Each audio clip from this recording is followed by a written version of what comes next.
Hi, I'm Greg. Welcome to Affect Studio. I'm here to investigate 8-inch speakers in Tweed Champs and ask why bother with 3 watts and a tiny speaker? I've been looking for the perfect champ since I was in school. According to legend, they're supposed to be tonal monsters with a really sweet overdrive. In my experience, they rarely seem to deliver though. Is the weak point of the champ the amp, speaker or both? Or have I just been sold the Emperor's new clothes? My first serious amp was a late 70s 135 watt Fender Twin. Way too loud to get the output valves or tubes distorting in any venue that I played. I sold that and bought a 50 watt Marshall Super Lead Quad. Not much quieter, so I sold that and bought a Vox AC30 that I still own and is still very loud. Not long after, I saw an early 80s blackface champ for sale that I bought. It wasn't too loud but would barely distort. I'd tried some different valves and had a tech check it over, but it always sounded small and fizzy when cranked. I've long suspected a large part of the issue with the Tweed Champ design is a limitation of the 8-inch speaker. So let's listen to some speakers. This is the stock 5F1 circuit other than a slightly smaller value for the second coupling capacitor to tighten the low end. It's on 10 out of 12 and I'm using a student model guitar to go with a practice amp, an SG Junior.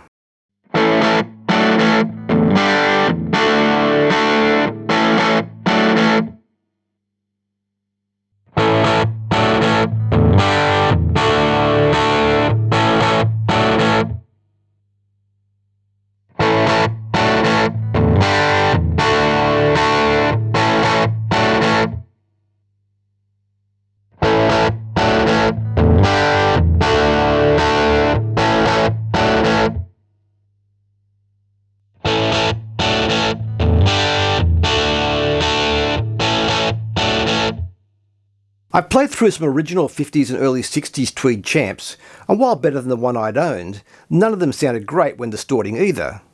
I built a Vibro Champ style amp with a 10-inch speaker, which is an incredible clean amp through to mild distortion, and then decided to build the ultimate Tweed Champ. I used what was supposed to be the best components available. Not hard when they only have a handful of parts. I then tried almost every mod I could think of or that was suggested in an attempt to make it sound great. I kept coming back to the stock or close to stock circuit though. They sound really nice at lower levels. They usually sound grainy and fizzy the more they overdrive though. This is a neck pickup on my Strat into the 5E1 circuit with a 5 microfarad cathode bypass cap on the first gain stage to give it an upper mid boost.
The Warehouse G8C and Eminence 820H are current production.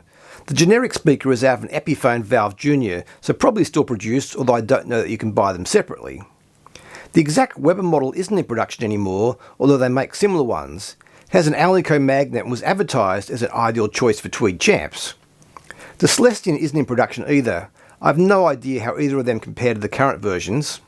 Celestion and Eminence make one 8-inch speaker each, Warehouse make 2, and Weber make at least 10 of them. I am occasionally tempted to try some others. Every time I do a search for best speaker for a champ, something new comes up. At this point, I'm not convinced any of them are going to be a significant improvement though. I'd be very happy to be proven wrong. Let's hear the speakers clean using a Fender Mustang, another student model guitar. This amp is a 5F1 circuit again.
That really could use some reverb or delay. Very bright, dry and clean.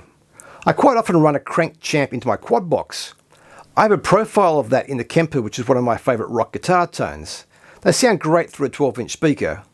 What I haven't tried before is a different amp into the 8-inch speakers. This is my Supro Comet on its 6-watt setting. The Supro is a single-ended amp like the Champ with a tone control, so similar to the Tweed Princeton.